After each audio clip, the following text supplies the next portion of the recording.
Bom, gente, na nossa segunda aula, o tema será o histórico dos estudos da vegetação do Cerrado.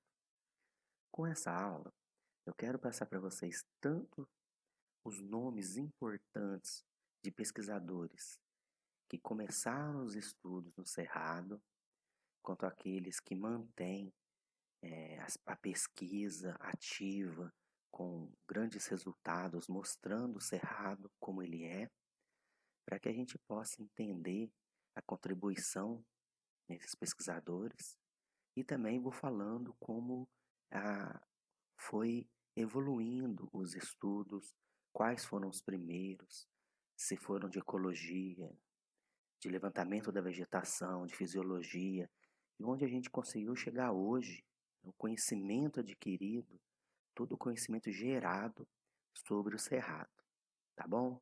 Então vamos lá.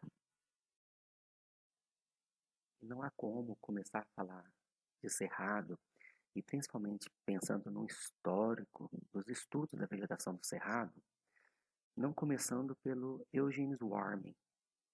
Warming foi um botânico dinamarquês, ele é conhecido pelos seus estudos com ecologia e é até considerado como um dos fundadores da ecologia vegetal.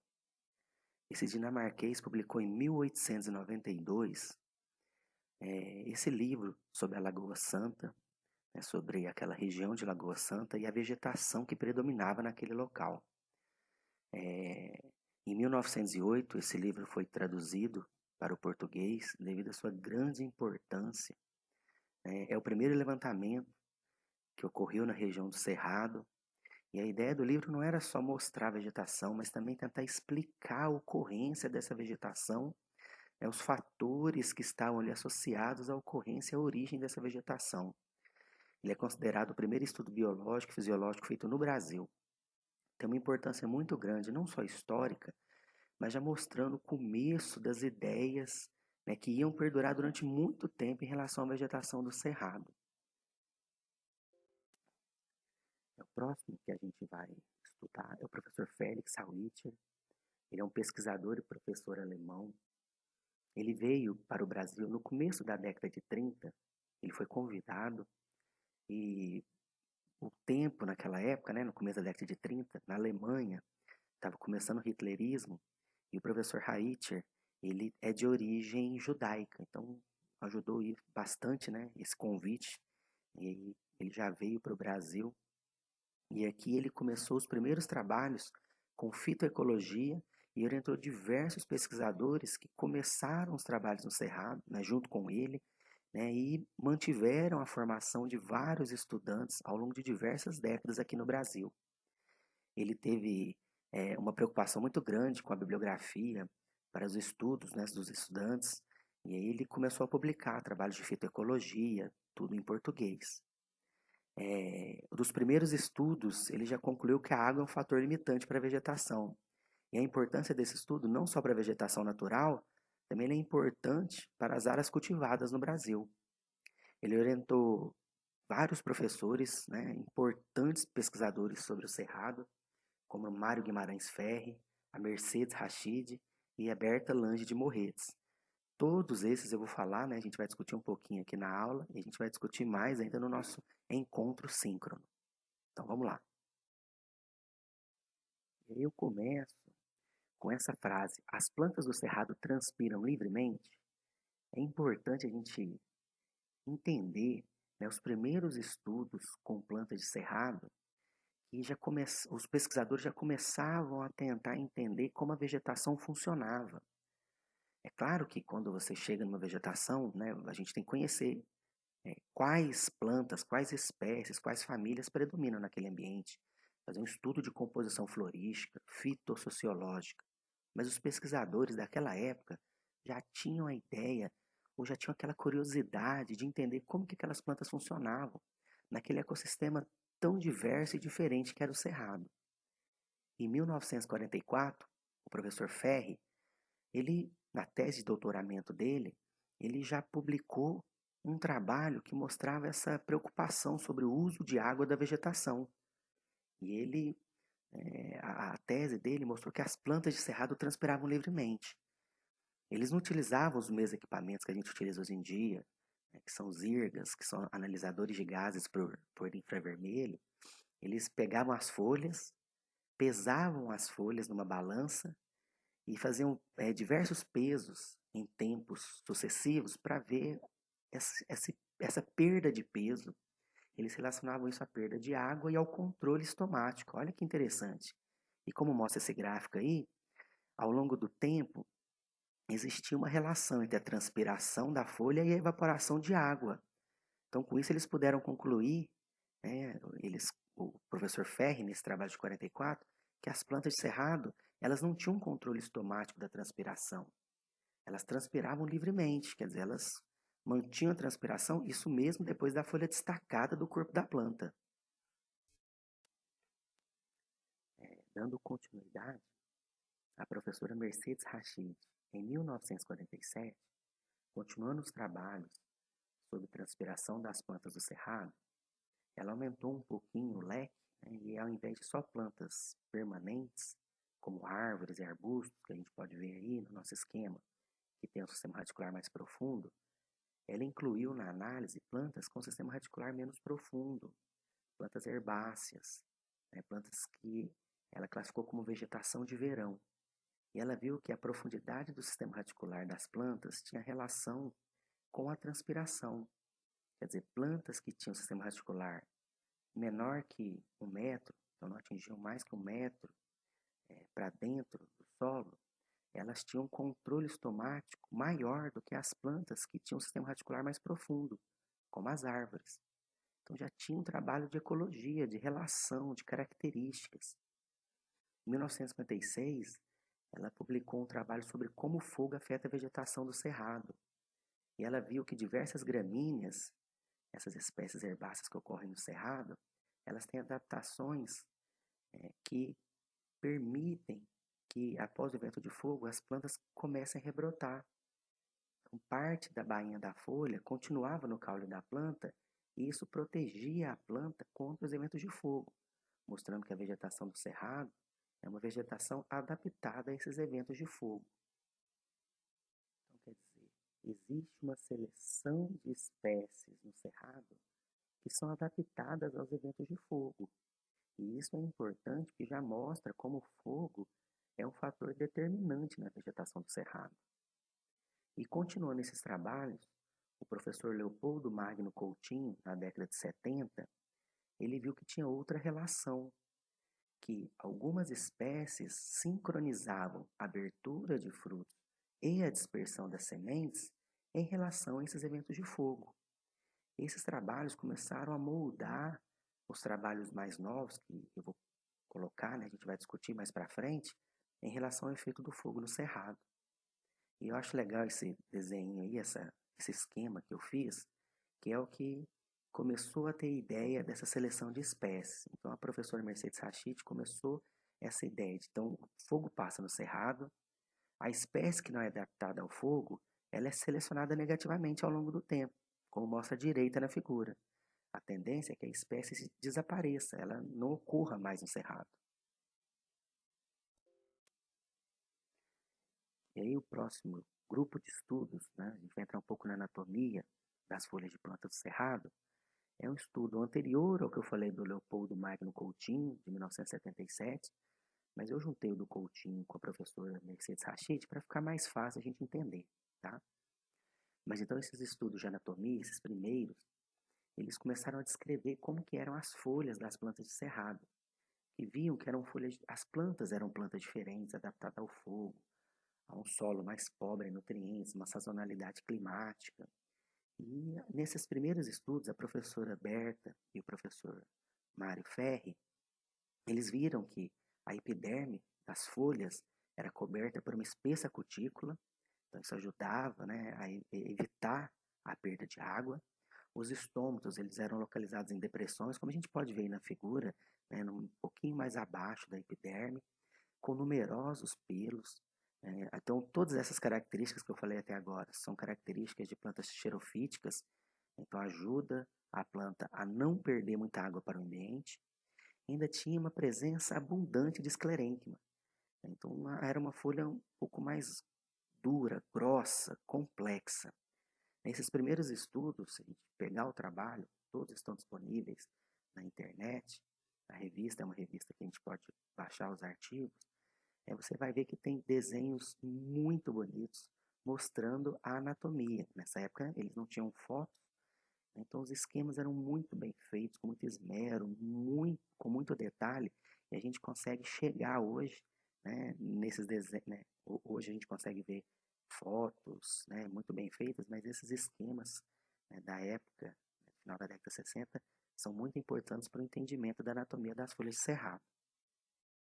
E depois desses trabalhos que estudaram anatomia, o efeito do fogo, a transpiração, tem alguns trabalhos na década de 70 que são muito importantes para a gente poder entender a ecologia geral da vegetação do cerrado. Esse primeiro que eu estou falando aí, que é do professor George Ayten, de 1972, o título é esse, A Vegetação de Cerrado do Brasil.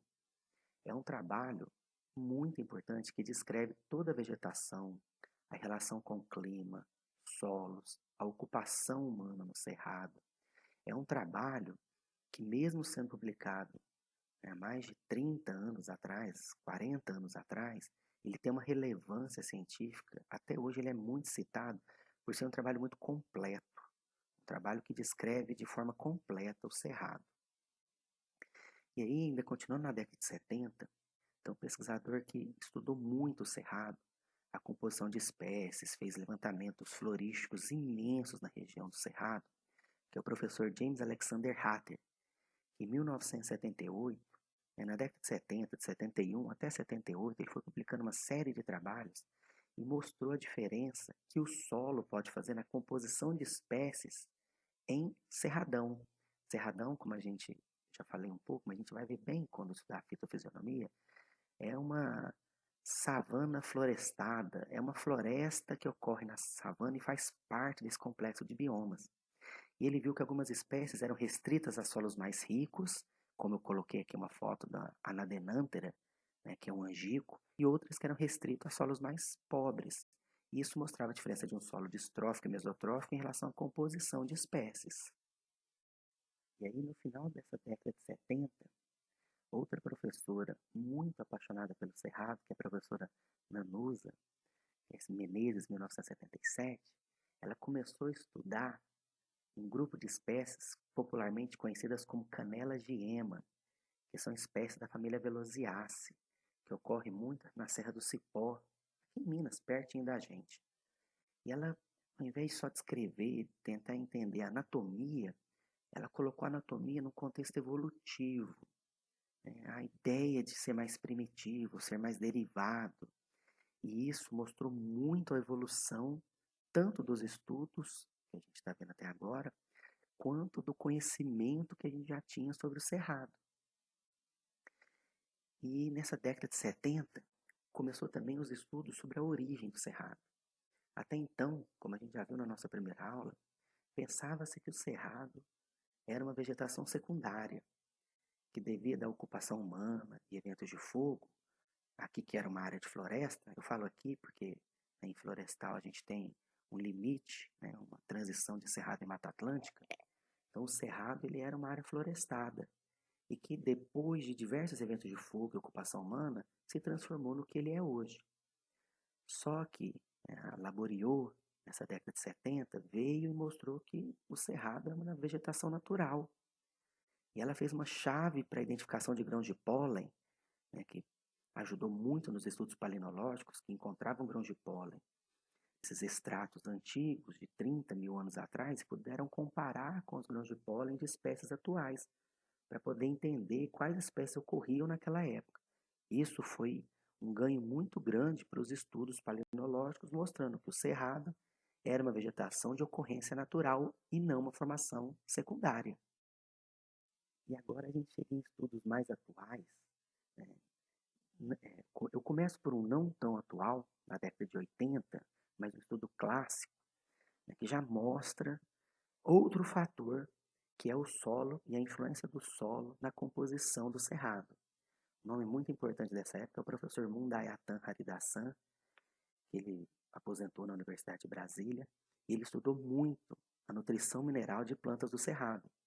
E ele viu que algumas plantas de cerrado conseguem acumular alumínio, principalmente dessas famílias, né, que eu escrevi, que é a Volquiziaceae e Melastomataceae. Eu coloco uma foto de Miconia albicans aqui no canto direito inferior, que é uma espécie acumuladora de alumínio. E eles tiveram diversos estudos mostrando que o alumínio pode ser translocado ao longo do floema da planta, que essas espécies sem o alumínio elas não crescem de forma satisfatória. Muitas as plantas morrem, né? A folha sofre clorose e a planta morre. Então viu que o alumínio não só é acumulado, como ele tem alguma função fisiológica. E falando já de fisiologia, a gente não pode esquecer do professor Augusto César Franco, que também é da UNB e trabalha extensivamente com a ecofisiologia de plantas do cerrado. Tem diversos trabalhos, junto com outros autores, que mostram que as plantas de cerrado elas não transpiram livremente sem nenhum controle estomático, principalmente na época seca e ao longo do meio-dia, né, no curso diário da transpiração, no meio-dia, onde que o sol ele é mais quente, a temperatura está mais alta, e na estação seca, as plantas tendem a ter um controle da abertura estomática para que elas não percam muita água, evitando assim uma dessecação desnecessária.